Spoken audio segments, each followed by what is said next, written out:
Alam mo nakuha nito 'no, ang atensyon natin, parang may pagpaplano dito and you are with, different energies 'no. Alam mo kasi yung Three of Coins energies, this is the energy here of, building something strong.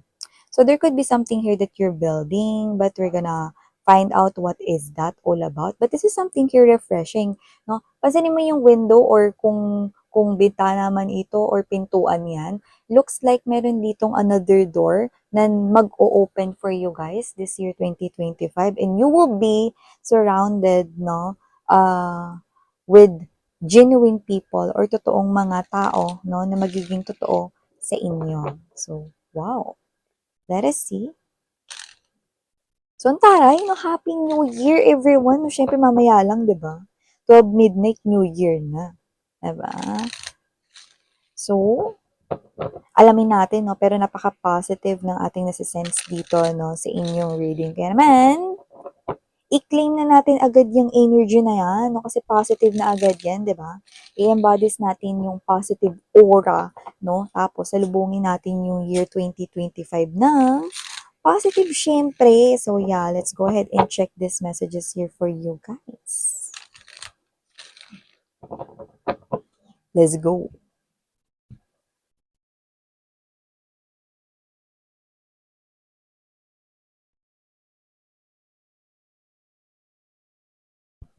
Oh, I just heard sign. Yeah. So there could be a specific sign right here na posibleng hinihiling mo, no? Parang, Lord, pag binigay mo tong sign na to, or pag nakita ko tong sign na to, maybe you are someone here, no, na hindi naman sa mahilig kang humingi ng sign and clues.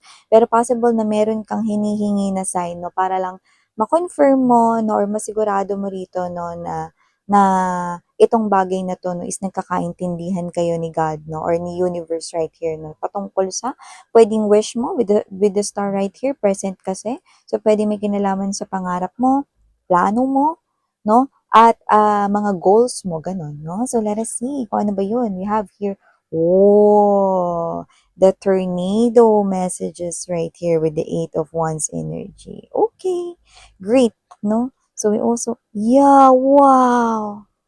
Naku, itong malaking sign mga babes, no, sasabihin ko na agad yung nakikita ko dito for you guys, no? Isa itong malaking sign na with the Six of Swords energy, Sun card energy, isa itong malaking sign na magiging masaya ka this year, 2025. Wow! So definitely a happy new year, no?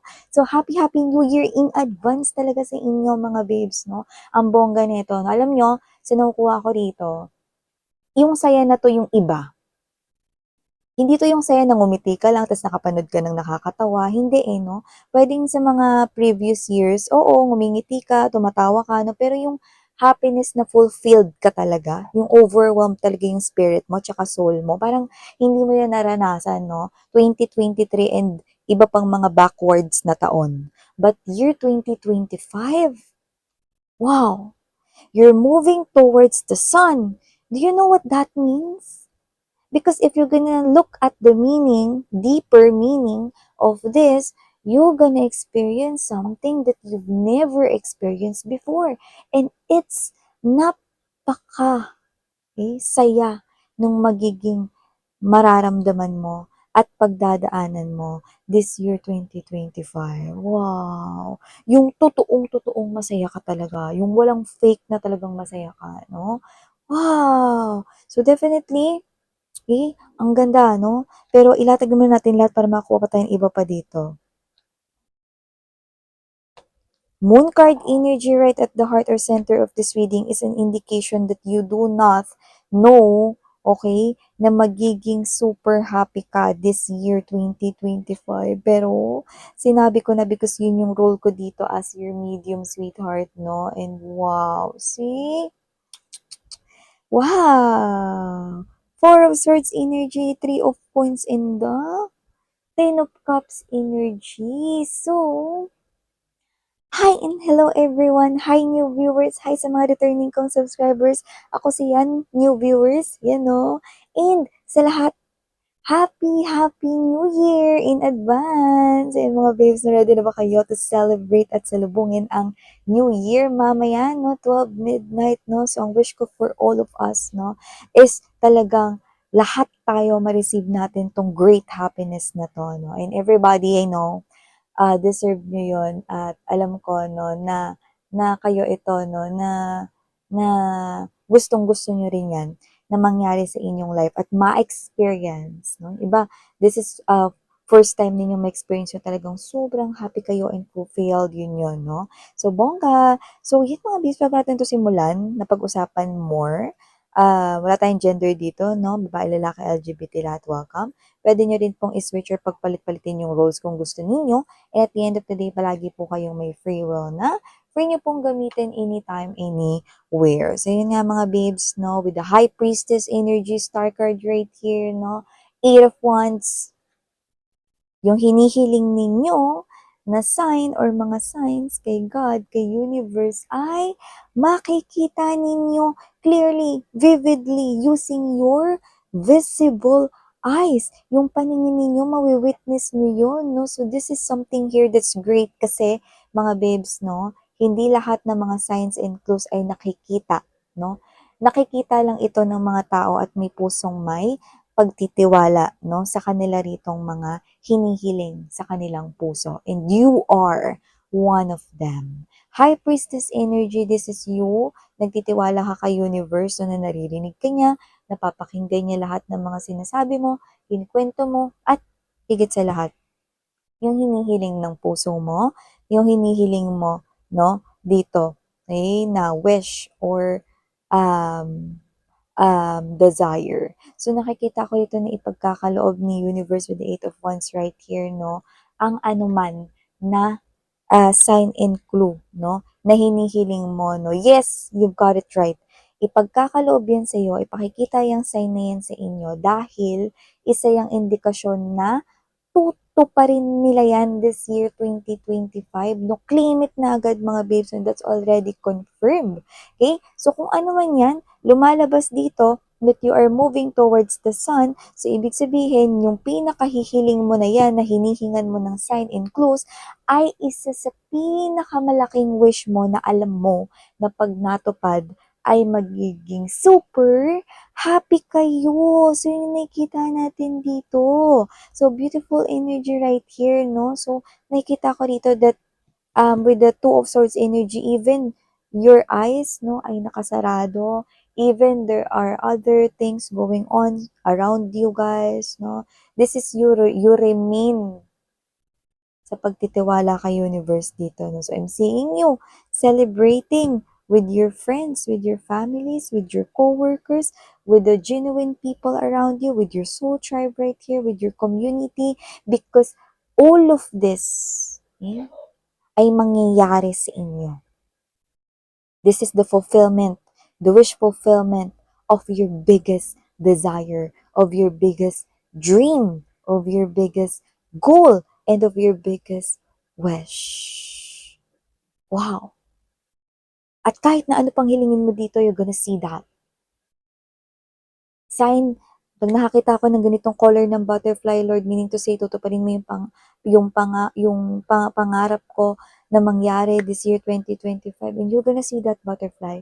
No? If your sign is, Lord, pag natapilok ako ngayon, bago ako makarating ng trabaho, ibig sabihin, ibibigay mo sa akin yung hinihiling ko. No? Diyan matatapilok ka mga babes, dahil ibibigay talaga nila yon. Yun yung sinabi mo. Example lang yun ha. Lord, kung tutuparin mo yung one of my biggest wish this year 2025, pwede bang makakita ako ng ganitong kulay ng bulaklak bago ako makarating sa bahay? Yan. And you're gonna see that color of that flower that you've asked for. Eh, ano pa? Everything that you're gonna ask for, even though it's specific, okay, you're gonna see it vividly using your eyes. Okay? Wow! Alam mo mga babes, magbabanggit ako dito ng mga nakikita ko, no? Pero, you know, just take only what resonates. If hindi mabanggit yung about you, hindi ibig sabihin nun na hindi ka makakatanggap nito. The moment na dito pa lang na naramdaman mo na gusto mong i-claim ito, then you are already one of the recipient nitong katuparan ng isa sa mga malalaking desire ninyo para sa year 2025. Okay? Pero nakita ko dito ng mga specific, no, na mga parang mga hints, no, na tinutukoy, no. Nakita ko dito na yung mga mabibiyayaan, okay, ng ganitong biggest wish, no, is posibleng mahilig sa color black and white, no. Pwedeng simple lang manamit, no, or may pagka minimalist, no? Kung paano kayo manamit, no? So, nakita rin ako dito na posibleng meron ditong mahilig sa kulay red. Yan, mga babes, no? Possible na isa kayo doon. Yan, no? Yan. Doesn't have to be, no, na kung hindi ko man mabanggit yung about you guys, hindi ibig sabihin nun na hindi kayo makaka-receive ng blessings na ganito. Okay, mini-mention ko lang kasi lumalabas po dito. Yan, no? If you are someone here wearing eyeglasses, no, whether may grado man yan or pamorma lang, no, like, gusto mo na parang tiniterno yun sa forma mo, pwede rin pasok rin yun mga babes, no. Kung kayo to na ang gusto ninyo is yung damit is casual lang, tapos tiniterno ninyo sa sneakers or sa inyong rubber shoes, gora, pasok rin kayo rito mga babes, no. Nakita rin tayo rito ng energies, no, na posibleng kayo ito, no, na possible na meron kayong gray hair or white hair, no? Doesn't have to be na kayo ay matured or matanda niya. Pero possible na, alam niyo yun, sa genes, pwedeng ganun din.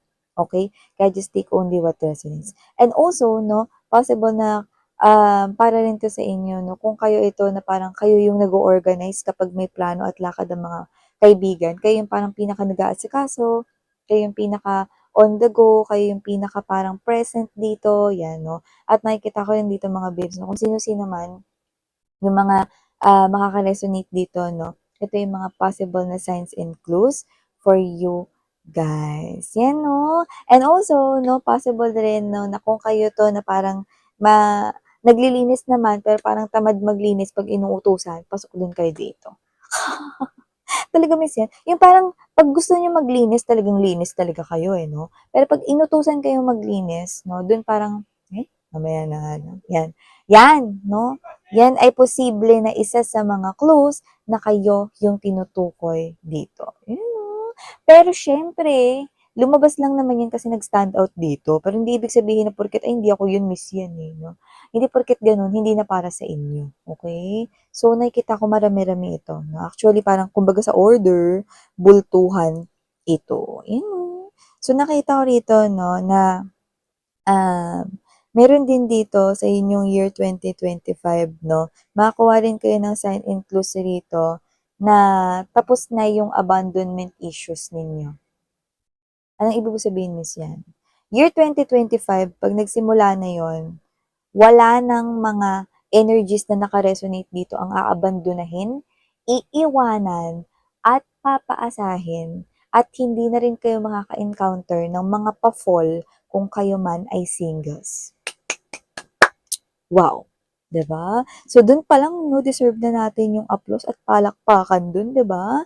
Kasi mga babes, nakita ko rito 'no, mukhang kayo yung klase ng energy na kayo 'tong iniiwanan sa ere 'no. Mapa-friends man 'yan, mapa-lovers man 'yan, or ex ninyo noon 'no. May abandonment issues ako nakita sa inyong mga past energies 'no. So, nakikita ko that with the Ten of Wands energy, ito ay mababago na, wala na 'yan simula year 2025. So, ibig sabihin maganda yan na na sign at clues na tuloy-tuloy na talaga, no? Yung pag-meet mo sa iyong ka-red string or sa iyong the one. Yan, no? Yeah, I'm seeing already as well yung 222. So, if you're seeing a lot of 222s or just number 2, no? A lot. May partner man ng 2 or wala na number, okay lang yun, no? Basta nakita kayo na maraming number 2s at angel number 222s, ibig sabihin, your soulmate is already around the corner. So, yun yung ibig sabihin nun. Pero for a lot of you, Justice card energy is being served right here, evident right here.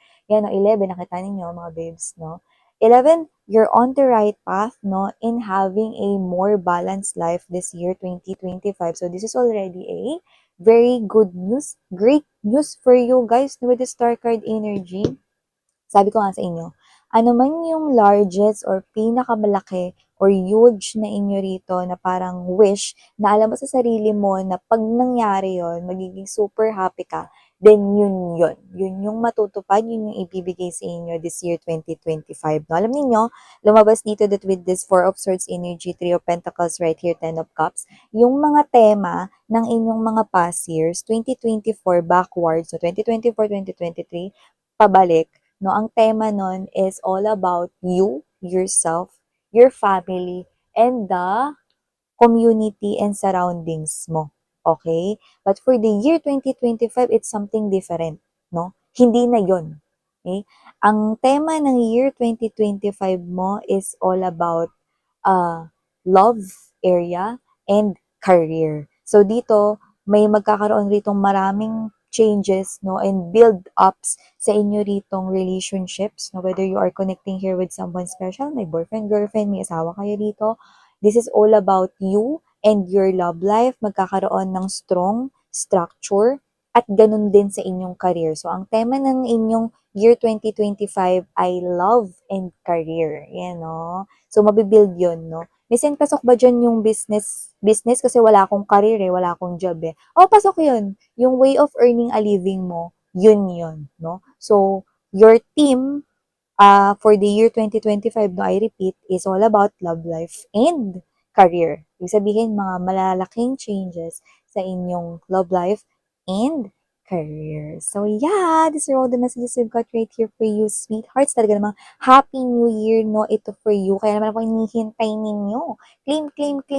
Claim mo na ang lahat ng mga messages na to. So, muli ako kasi yan.